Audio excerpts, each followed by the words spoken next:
Big boss season 6 അവസാനിച്ചു. എന്നാലും പലരും ഇപ്പോഴും അതിന്റെ വൈബിലാണ്. എന്ത് ആ വെടിയുണ്ട് എന്റെ നേർക്കല്ലേ വരുന്നത്? ഉറപ്പിച്ച് പറയാം, ഈ ക്വസ്റ്റ്യൻസ് നേരത്തെ കൊടുത്തിട്ടുള്ള ക്വസ്റ്റ്യൻസ് ആണ്. നിന്റെ എല്ലാത്തിലും കയറി തലയിടുന്ന വൃത്തിയായിട്ട സ്വഭാവം ഉണ്ടല്ലോ, അത് ഇന്നത്തോടെ നിർത്തിക്കോണം. So it's all basically scripted. ശോഭ കുറെ വീഡിയോസില് അല്ലെങ്കിൽ കുറെ ഇന്റർവ്യൂസ് കൊടുത്തിരുന്നു. കൊടുത്ത കൊല്ലത്തും കിട്ടും.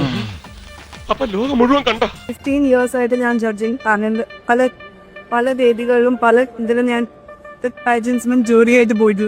Let's talk about experience. Alternative ഒരു ക്വസ്റ്റ്യൻ കണ്ടെത്താൻ പറ്റിയില്ല with the experience of 15 years.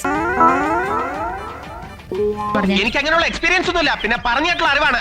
Why didn't you ask another question if you knew that it was a bad question to ask? ഞാൻ മാത്രമല്ല, അവരെല്ലാവരും അവര് തട്ടണമെന്ന് പറഞ്ഞ് ഞാൻ ഇങ്ങനെ ആരും മുട്ടാറില്ല. അതുകൊണ്ട് സോറി. എന്നെ കൊണ്ട് ഈ കളിയൊക്കെ കളിപ്പിച്ചത് നീയാ. അങ്ങനെ നീ മാത്രമായിട്ട് നല്ല കുഞ്ഞാ ഞാൻ സമ്മതിക്കില്ലടാ. അല്ലെങ്കിൽ സ്പെഷ്യലി ഈ കുട്ടിക്ക് ഇത്രയും വിഷമവും ഭയങ്കര ഇത് ഉണ്ടാക്കിയിട്ടില്ലെങ്കിൽ എന്തുകൊണ്ട് ഓർഗനൈസേഴ്സിനോട് റിക്വസ്റ്റ് ചെയ്തില്ല? അതില് ഒരു എന്താ പറയാ എതിർപ്പ് കാണിച്ചില്ല. എനിക്ക് അതിനുള്ള വല്ല പവർ ഉണ്ടെന്ന് നിങ്ങൾക്ക് ആർക്കെങ്കിലും തോന്നുന്നുണ്ടോ? ഇമേജ് കംപ്ലീറ്റ് പോയി. ഇനി ഇവിടെ കോട്ടും സൂട്ടും ഇട്ടിട്ടൊന്നും ഒരു കാര്യമില്ല. വേറെ ഒരു ചോദ്യം ചോദിക്കുന്നതിന് പകരം എൻ്റെ സ്പീഡ്, എൻ്റെ അണ്ടർ പ്രഷറിൽ ഞാൻ മാനേജ് ചെയ്തുകൊണ്ടിരുന്ന എൻ്റെ കമ്പോഷർ, അതിനെയൊക്കെ കുറിച്ച് ക്വസ്റ്റ്യൻ ചെയ്യാനാണ് ശോഭ വിശ്വനാഥ് ടൈം കണ്ടെത്തിയിരിക്കുന്നത്. ഇപ്പൊ എല്ലാ കുരിശും എന്റെ തലയിലാ. നീ ഒറ്റ ഒരുത്തം വെച്ച വെടിയായി കുഴപ്പമൊക്കെ ഉണ്ടാക്കിയത് അനുഭവിച്ചു. I am train to speak, compose myself, carry myself under pressure. അതിനെ പ്രിപ്പറേഷൻ എന്നാണ് പറയാ. It's not a script. മോശമായിപ്പോയി, കുറച്ച് മോശമായി പോയി. മനസ്സിലായല്ലോ അല്ലേ?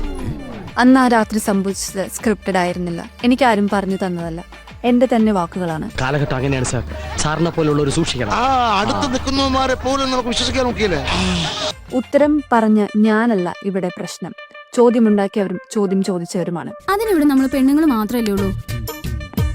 ഞാൻ നാണോ മാനോ ഉള്ളവരുടെ കാര്യമാണ് പറഞ്ഞത്. നിലവാരമില്ലാത്ത ചോദ്യങ്ങൾ പ്രിപ്പയർ ചെയ്തവരും അതേ ചോദ്യം കണ്ടിട്ടും ചോദിക്കരുതെന്ന് മനസ്സിലായിട്ട് ചോദിച്ചവരും. നമ്മളെയാണല്ലോ മച്ചമ്പി. നിങ്ങൾ ചെയ്യുന്ന കാര്യങ്ങൾ സമൂഹത്തിലുള്ള എല്ലാവരും പുതുതലമുറയും വാച്ച് ചെയ്യുന്നുണ്ട്. നിങ്ങളെ ഹേർട്ട് ചെയ്യാൻ പറഞ്ഞല്ല, കുറച്ചുകൂടി ഒന്ന് ബ്രോഡായി ചിന്തിക്കാൻ നോക്ക്, അല്ലെങ്കിൽ ഭയങ്കരമായിട്ട് ചെറുതായി പോകും. എന്റെ നിരപരാധിത്വം കാലം തെളിയിക്കും. അന്നതായി അമ്മോ. അയ്യോ.